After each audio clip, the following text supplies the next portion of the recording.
So welcome students, welcome once again to the web classes. In the previous lecture, we understood that what is conjunction, how do we use them, and how many types of conjunction are there. Today, what we are going to do, we are going to talk about the various type of conjunctions, right? There are three types of conjunction we understood in the previous lecture, right?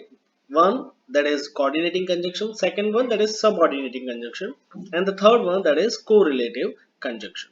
Right? Today what we are going to understand coordinating conjunction. So first of all we need to understand what is coordinating conjunction.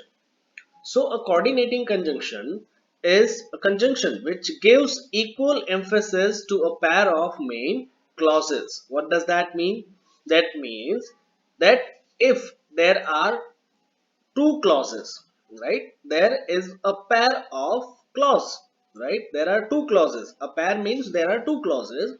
Then it will give equal importance. Emphasis means importance. It will give equal emphasis to both the clauses, both the sentences, right? So here is a list of coordinating conjunction.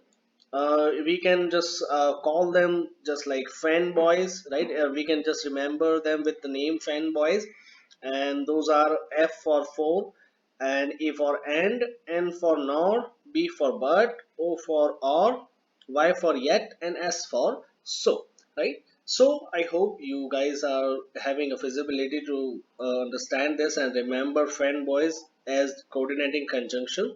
Now, what we will understand, we will understand that how these coordinating conjunctions are being used, and what is the meaning of them, right? We need to understand that as well, right? The meaning and the sentences example, right? So first of all, we will understand for how do we use it. We are using just like because, right? Here is an example. Sam drank some water for he was thirsty. Why? Because he was thirsty. So when answering something, if we are using for or because, that means, right, the first sentence here and the second sentence here, what does that mean? How do we use it? When there is a reason and result connection between two clauses, that means we will use for as conjunction. See, Sam drank some water, that is result. What is it? It is a result. He has drank some water, right? Why he has drank some water? Here was the reason, right? What was the reason? He was thirsty. So when there is a connection between two clauses of result and reason, we will use what? We will use because or for. And what does and mean? And means in addition to. When we are talking about something and we are adding and we are giving importance, equal importance to both the sentences, then what we will use? We will use and. See, here is an example. I take milk and sugar in my tea, right? So I take milk in my tea, I take sugar in my tea, right? And if we are conjuncting them, what we are using? We are using and. Why? Because there is equal importance for both milk and sugar. And this is in addition. I also take milk and also take sugar. So that is an addition into a sentence. Next is not, right? What does that mean? That means and not. I do not do something, right? Sarah doesn't like apples, right? Sarah doesn't like apples. And does she like pears? Now, what we are using to conjunct them? It is not. What does that mean? It is also in addition, but in a negative sense. Sarah doesn't like apples, nor does she like pears. What does that mean? Right? She don't like apples as well. Also, she doesn't like pears. Right? Next, but how do we use it? We use it like however, right? All the children wanted to eat pizza, but no one wanted to buy it, right? all the when there is a contrastive connection between two clauses, right? Here is a positive and here is a negative clause, right? All the children wanted to eat pizza, no one wanted to buy it. That is negative sentence. When there is a contrastive connection between two sentences, what we will use? We will use but. Next is or. How do we use it? Just like either for giving options, right? We could go to, here is an example, we could go to a zoo or we could go to a theme park.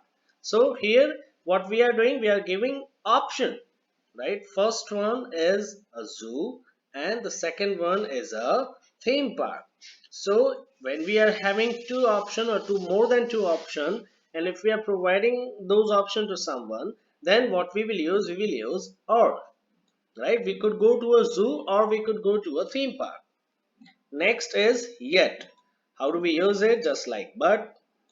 The first sentence should be positive and the second sentence should be negative in the sense, not in the grammatical, right? The weather was cold and wet, yet we enjoyed it very much. See, the first sentence senses negative. Why it senses negative? Because the weather was not appropriate to enjoy, right? So it sends negative.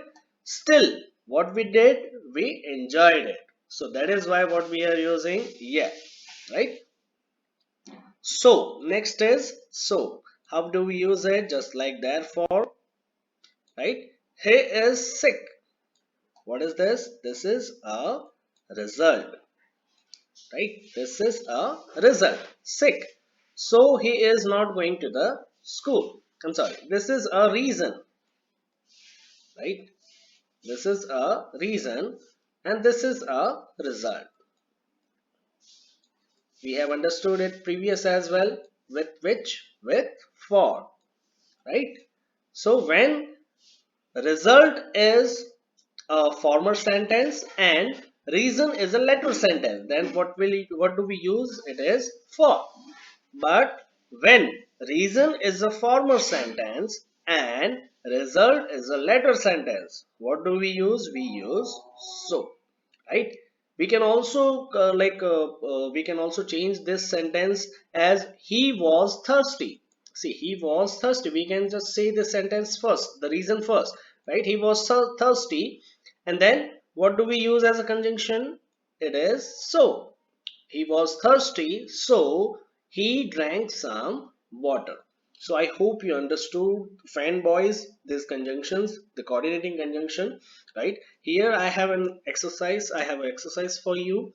See, and there are two exercises. First one is this, second one is this. You guys can just have your mind work over here, and you guys can fill these conjunctions. Here are some options as well, and or but so, and so on this one as well, right? So, and I hope I will also provide you the answer for the previous exercise that I gave you in the previous lecture as well. Here it is, right? I also gave you an exercise of like common, some basic exercise, right? Some basic conjunction as well. And this was the exercise. I have provided you answer for this one as well, right? So you guys can also refer to your answers, what you have made, and you guys can just check it whether you are right or wrong. So today we have understood coordinating conjunction. I will provide you the answer for previous exercises, this one, right? In the next lecture. Till then, stay safe, stay home. Thank you.